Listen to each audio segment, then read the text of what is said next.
Partner visas are granted based on marriage and de facto relationships only. Well, I'm pretty sure everyone is familiar with the term married. You can simply provide your marriage certificate or any other evidence that shows your marriage is valid in Australia. But if you're wondering what a de facto relationship is, then you don't want to miss this one.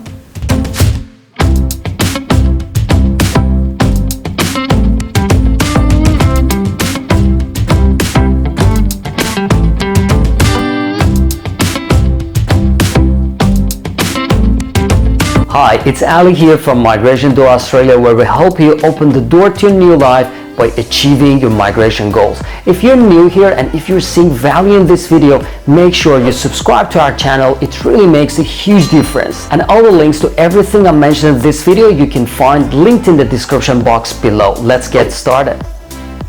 In this video, we will first look at the definition of the word de facto, then we will discuss the definition under the Australian immigration law, and finally we will dive into the four main aspects of a relationship and some of the evidence you must provide. Let's jump into it. First, let's have a look at the word de facto in the dictionary. Really existing, although not legally stated to exist.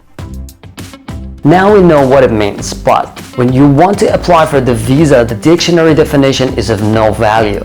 Let's see what the de facto relationship means under the Australian migration law.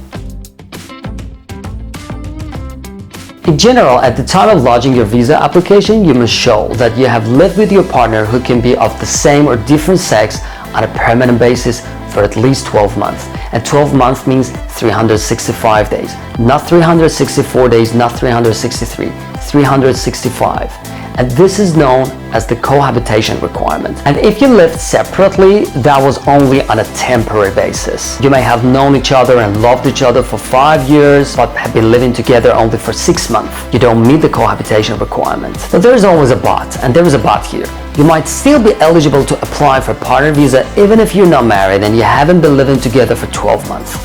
That will be the topic of our next video, so don't forget to subscribe.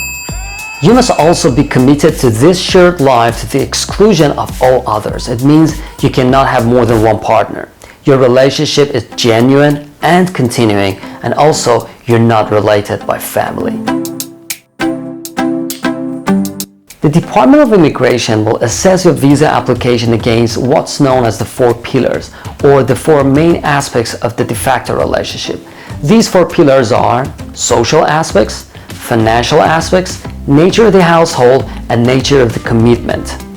For the social aspects of the relationship, the department wants to make sure that everyone knows you as a couple. You can provide some evidence like joint travel statements by relatives, family, friends. Financial aspects, some examples could be joint bank account, joint mortgage, or lease documents. For the nature of the household, some evidence could be joint ownership of a property, or residential leases, or joint rental receipt, or joint utility bills. For the nature of your commitment, probably the most important evidence is stat declaration. Also, some proof that you're in touch when you're apart, terms of your wills. Partner visas are different from many other visa subclasses. They can be very subjective and it's case by case. I highly recommend you consult with one of our agents before making any decisions. Well, that was all for today. Every week we have at least one video, and don't forget to subscribe, and I will see you in the next video. Please subscribe to Migration Door Australia's YouTube channel for the latest Australian immigration news and learning about Australian visas and citizenship.